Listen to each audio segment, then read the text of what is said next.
Padre Celestial, en esta mañana queremos darte gracias por la ocasión en que nos hemos reunido para hacer memoria de nuestro Salvador, orándole, recordando su sufrimiento y participando de los símbolos de su cuerpo y de su sangre en esta mañana. Te damos gracias porque su nombre es glorificado, dice la Escritura que anunciamos la muerte del Señor hasta que reine. Ahora queremos, Dios, como hizo María, sentarnos a los pies tuyos para escuchar tu palabra. Queremos la dirección tuya para el Señor que tomamos parte, de manera que podamos recibir esta enseñanza dirigida por el Espíritu Santo que llegue a nuestro corazón y edifique el corazón. Queremos ser amonestados, exhortados, alimentados, quebrantados, orientados, instruidos por tu palabra. Queremos que la apliques, oh Dios, a nuestro corazón, que ella quede atesorada en nuestras almas, para nuestro beneficio espiritual y la gloria de tu nombre sobre todo. Recibo gracias por la noche que no puede el Señor Jesucristo. Amén. Amén.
A quien constituyó heredero de todo, por quien asimismo hizo el universo, el cual siendo el resplandor de su y la imagen misma de su sustancia, y quien sustenta todas las cosas con la palabra de su poder, habiendo efectuado la purificación de nuestros pecados, por medio de sí mismo, se sentó a la diestra de la majestad en las alturas, hecho tan superior a los ángeles cuanto heredó más excelente nombre que ellos.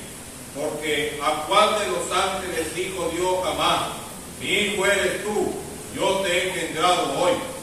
Y otra vez, yo seré a él padre, y él me será a mí. Otra vez, cuando introduce al primogénito en el mundo, dice: adórenle todos los ángeles de Dios. Más adelante, en el capítulo 2, versículo 17, dice: por lo cual debía ser en todo semejante a sus hermanos, para venir a ser misericordioso y fiel sumo sacerdote en lo que a Dios se refiere, para expiar los pecados del pueblo, pues en cuanto él mismo padeció siendo tentado, es poderoso para socorrer a los que son tentados. El capítulo 4, versículo 14 dice: por tanto, teniendo un gran sumo sacerdote que traspasó los cielos, a Jesús, el Hijo de Dios, retengamos nuestra profesión, porque no tenemos un sumo sacerdote que no pueda compadecerse de nuestras debilidades, sino uno que fue tentado en todo según nuestra semejanza, pero sin pecado. Acerquémonos pues confiadamente al trono de la gracia, para alcanzar misericordia y hallar gracia para el oportuno socorro. Capítulo 5. Porque todo sumo sacerdote tomado de entre los hombres es constituido a favor de los hombres en lo que a Dios se refiere, para que presente ofrenda y sacrificio por los pecados, para que se muestre paciente con los ignorantes y extraviados, puesto que él también está rodeado de debilidad, y por causa de ella debe ofrecer por los pecados, tanto de sí mismo como también por el pueblo. Y nadie toma para sí esa honra, sino el que es llamado por Dios, como lo fue Aarón. Así tampoco Cristo se glorificó a sí mismo haciéndose sumo sacerdote, sino el que le dijo: tú eres mi hijo, yo te he engendrado hoy. Como también dice en otro lugar: tú eres sacerdote para siempre según el orden de Melquisedec. Y Cristo, en los días de su carne, ofreciendo ruegos y súplicas con gran clamor y lágrimas al que podía librarle de la muerte, fue oído a causa de su temor reverente. Y aunque era hijo, por lo que padeció, aprendió la obediencia, y habiendo sido perfeccionado, vino a ser autor de eterna salvación a todos los que le obedecen. Y fue declarado por Dios sumo sacerdote según el orden de Melquisedec. Capítulo 7, versículo 12. Porque cambiado el sacerdocio, necesario es que haya también cambio de ley. Versículo 16. No constituido conforme a la ley del mandamiento acerca de la descendencia, sino según el poder de una vida indestructible. Dice en el 22. Por tanto, Jesús, hecho fiador de un mejor pacto, y los sacerdotes llegaron a ser muchos, debido a que por la muerte no podían continuar, mas este, por cuanto permanece para siempre, tiene un sacerdocio inmutable, por lo cual puede también salvar perpetuamente a los que a él se acercan, a Dios,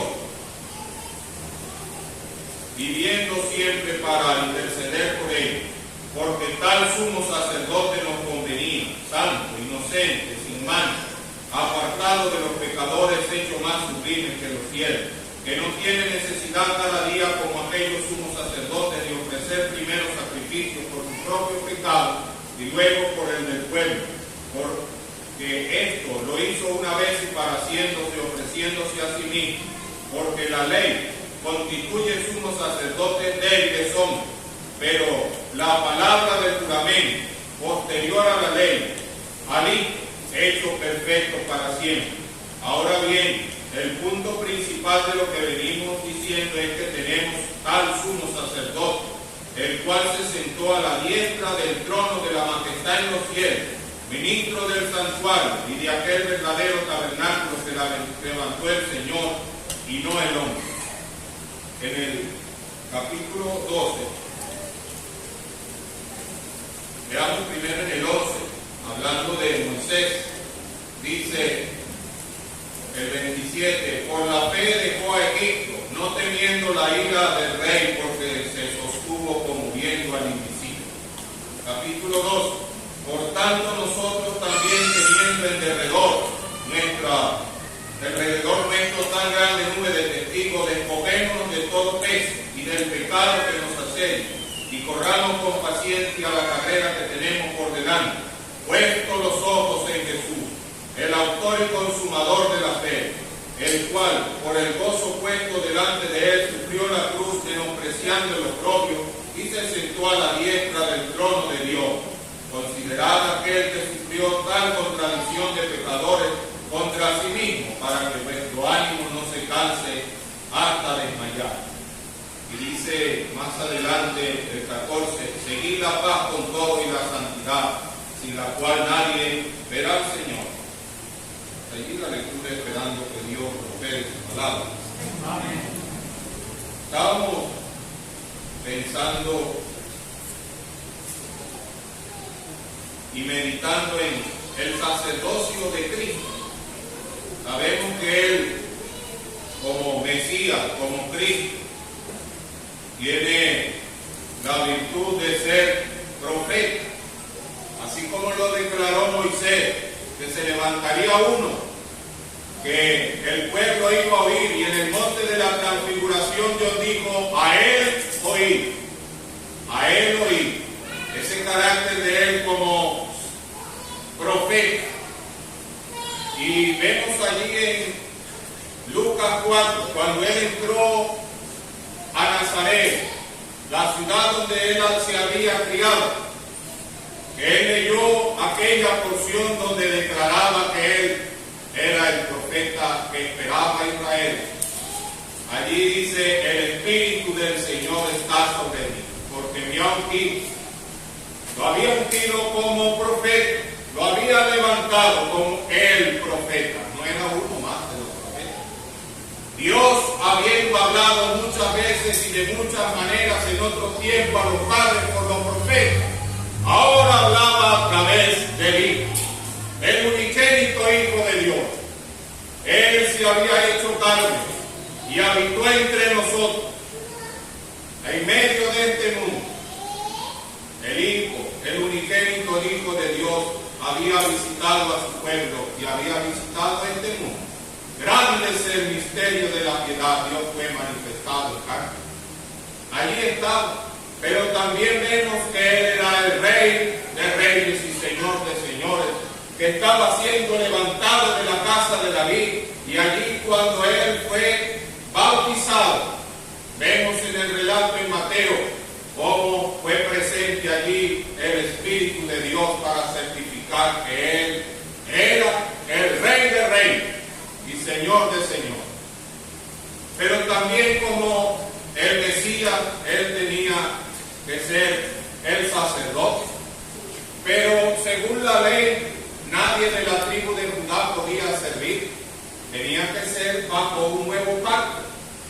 Y como podemos ver aquí en la carta a los Hebreos, la declaración que en el pasado Dios había dado al rey David, que se levantaría un nuevo sacerdocio, bajo un nuevo orden, el orden de Melquisedec, uno que no tiene principio ni fin, uno que era rey de paz y rey de justicia, y así se levantaría este nuevo sacerdocio.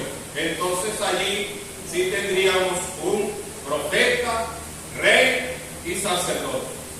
En el pasado era imposible. David era rey y era profeta, pero no podía ser sacerdote. Un rey en Judá que quiso quebrantar y fue lleno de lepra, porque no era dado a los reyes ser sacerdotes.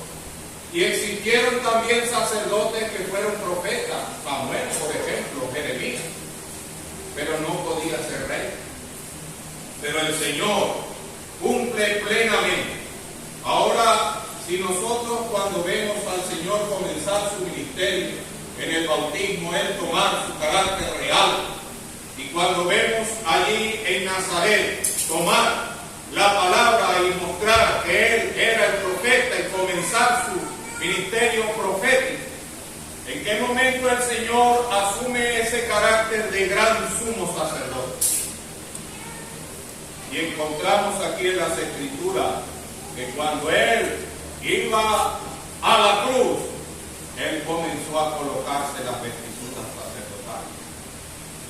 Y vemos allí como dice claramente acá en el capítulo 5, que Cristo en los días de su carne ofreciendo ruegos y súplicas.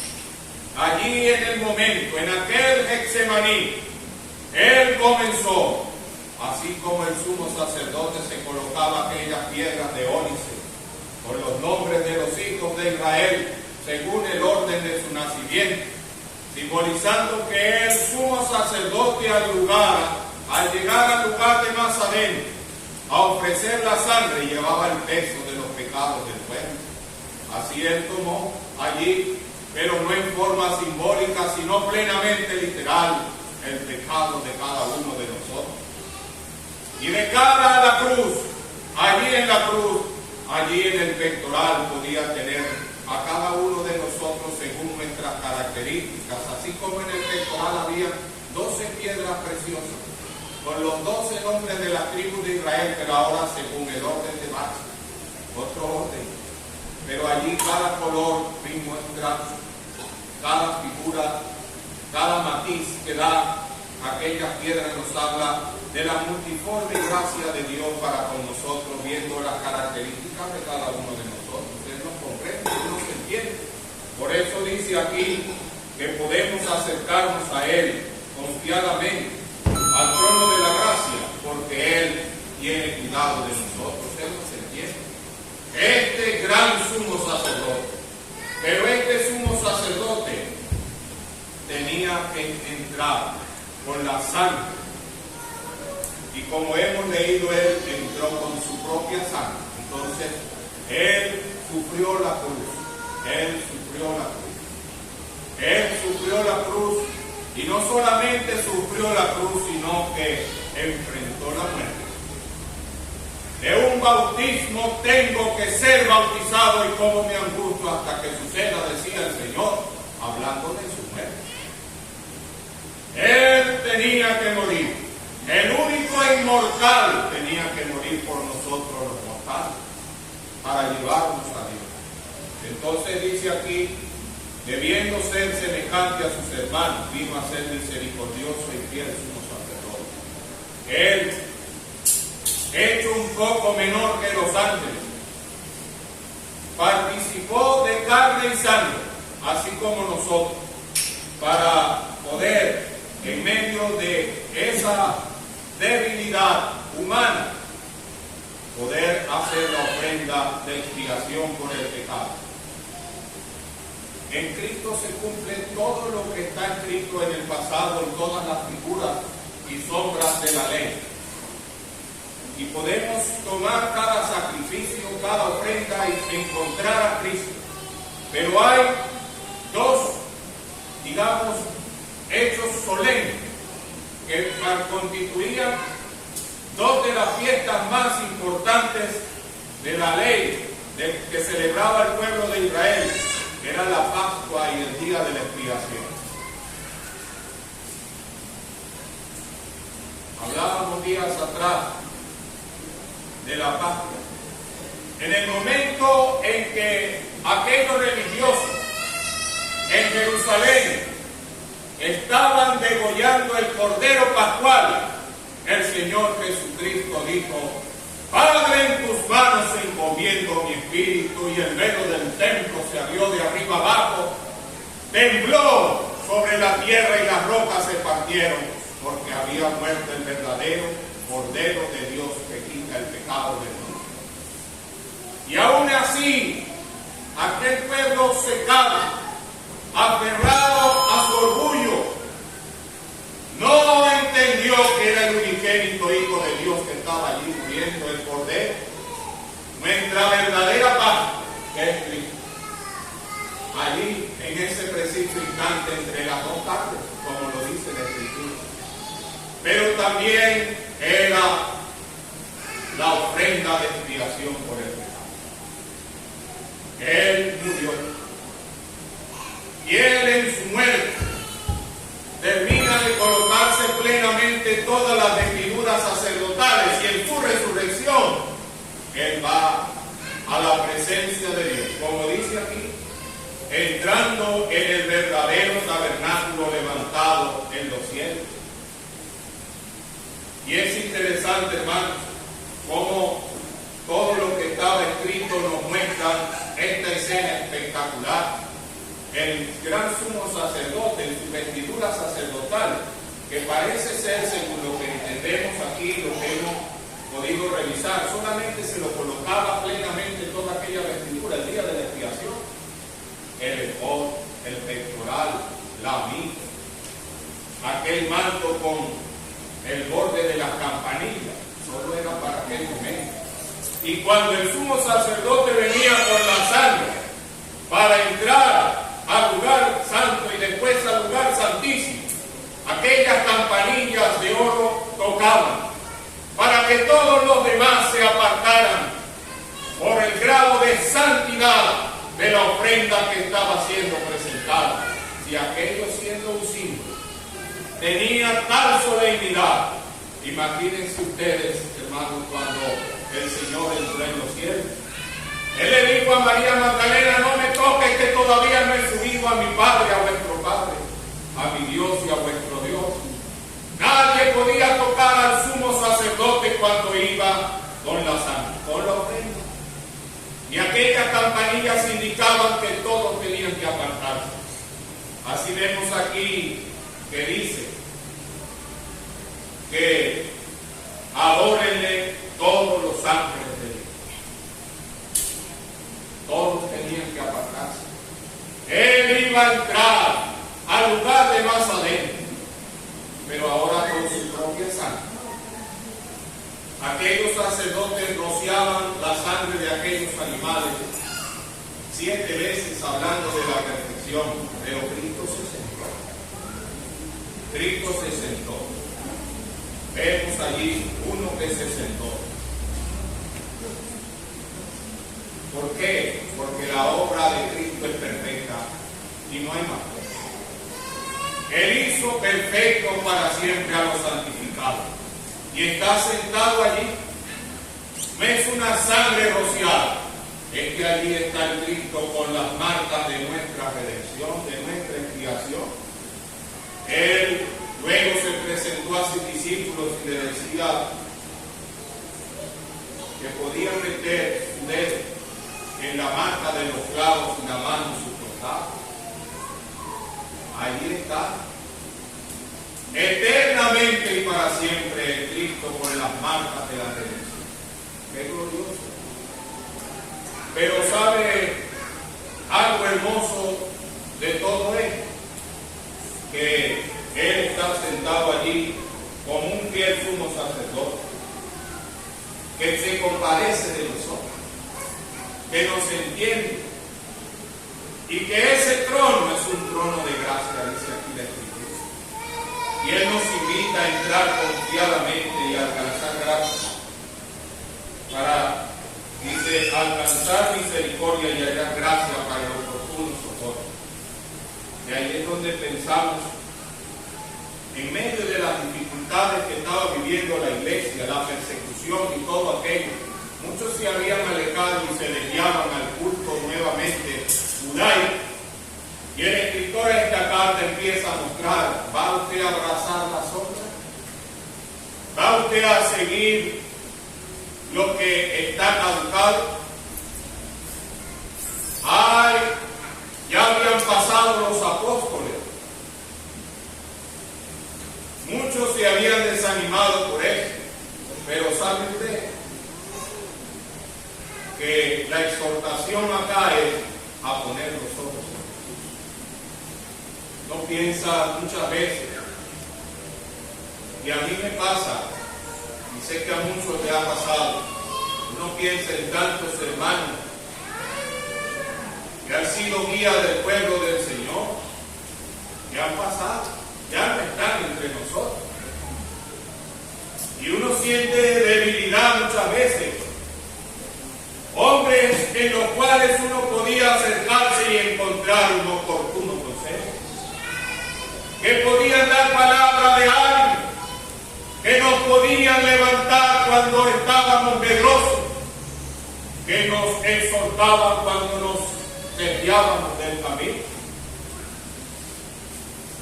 Tantos que se han ido, y yo recordaba muchos de ellos. Recientemente don Atilio partió.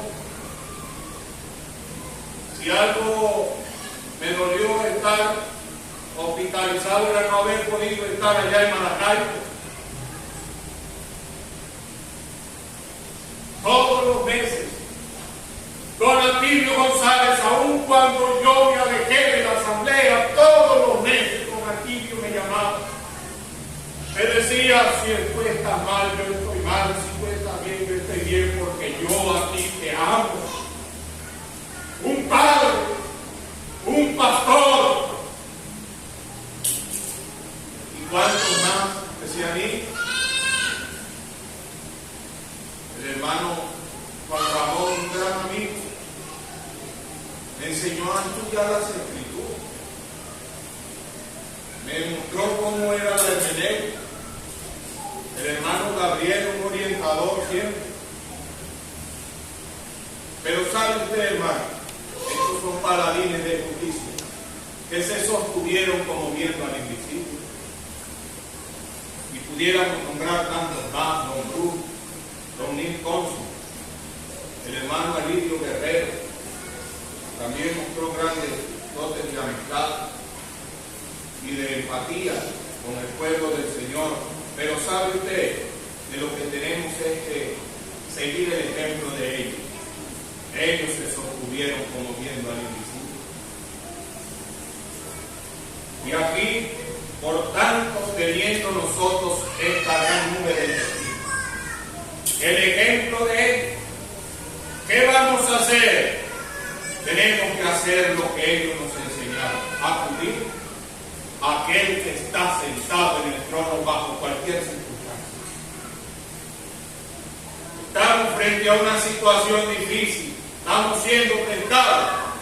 Busquemos misericordia y hallemos gracia allí en el trono de la gracia.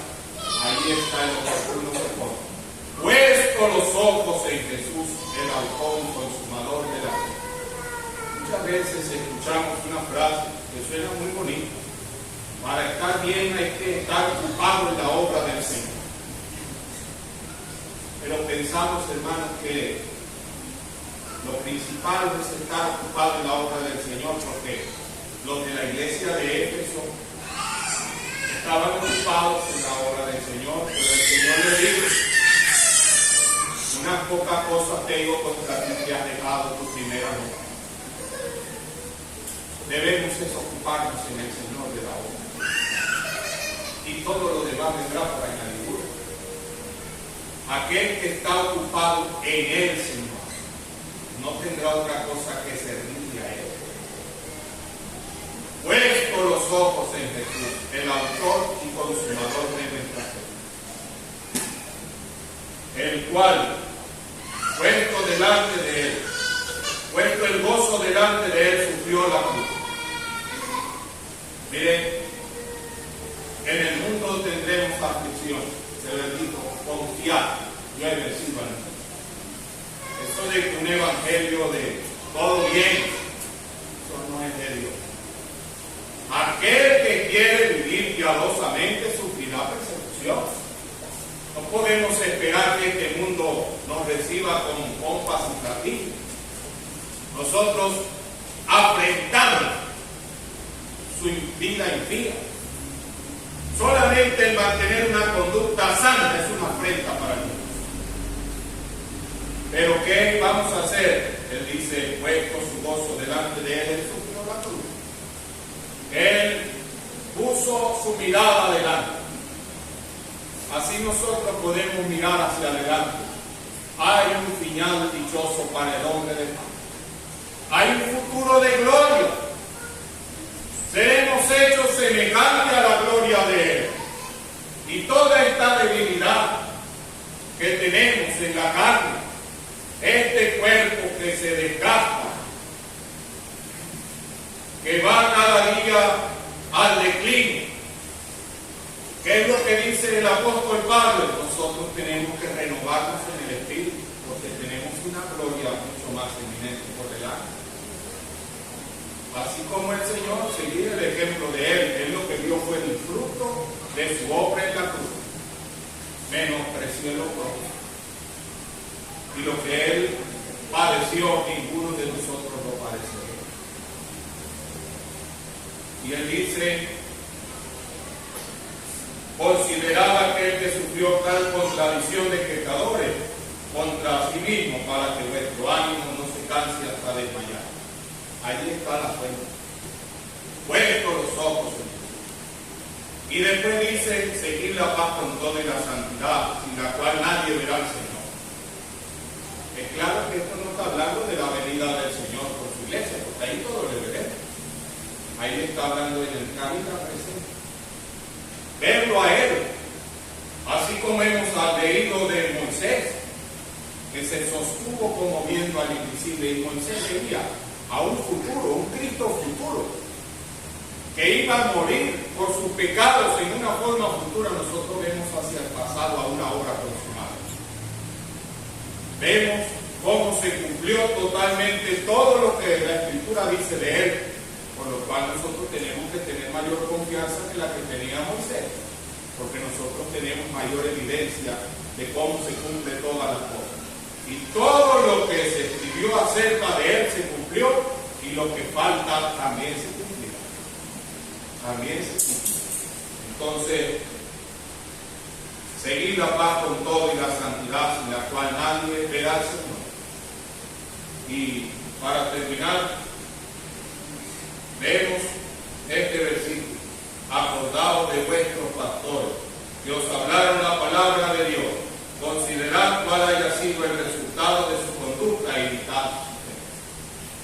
Otros vencieron, nosotros también podemos vencer en la gracia de Dios. Que el Señor nos ayude, que podamos ver este fiel sumo sacerdote cada día en nuestra vida, que vayamos allí al trono de la gracia, acerquémonos confiadamente a través de Él y dediquemos nuestra vida a conocerle más a Él, porque Él es precioso. Que Él nos ayude y prospere su palabra. Padre, te damos las gracias por el Señor Jesucristo, el señalado entre 10,000, el más hermoso de los hijos de los hombres. Te damos las gracias por todo lo que Él ha hecho por nosotros y las promesas y juramentos que están por cumplirse por delante. Te damos las gracias que aún en nuestra debilidad tú nos oyes y nos comprendes y puedes fortalecernos como nadie más lo puede hacer, y nos levantas con alas de águila y nos renuevas las fuerzas donde no hay ninguna para seguir adelante. Ayuda a la asamblea, cada uno en particular según su necesidad. Tú obres en cada uno para seguir adelante y vivir para la gloria del Señor. Al salir pedimos que nos lleves con bien, prospera tu palabra. Te lo pedimos todo en la virtud de tu Hijo amado, nuestro Señor Jesucristo. Amén. Bueno, hermano, desde la unimos, damos las gracias, como ya ha sido expresado, por todo el amor manifestado por el pueblo del Señor de distintas formas.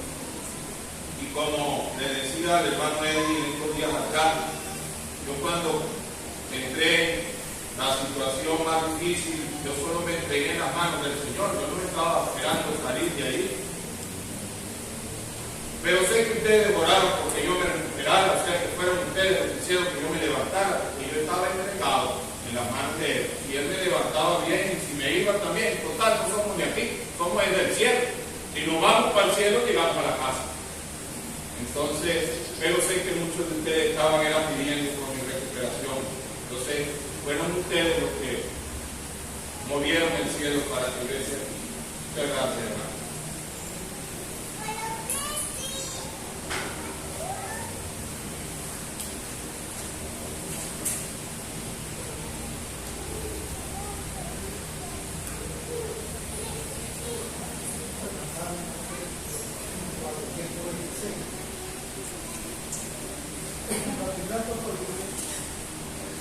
Jesús, diciendo que no, que guardar su mandato de amor.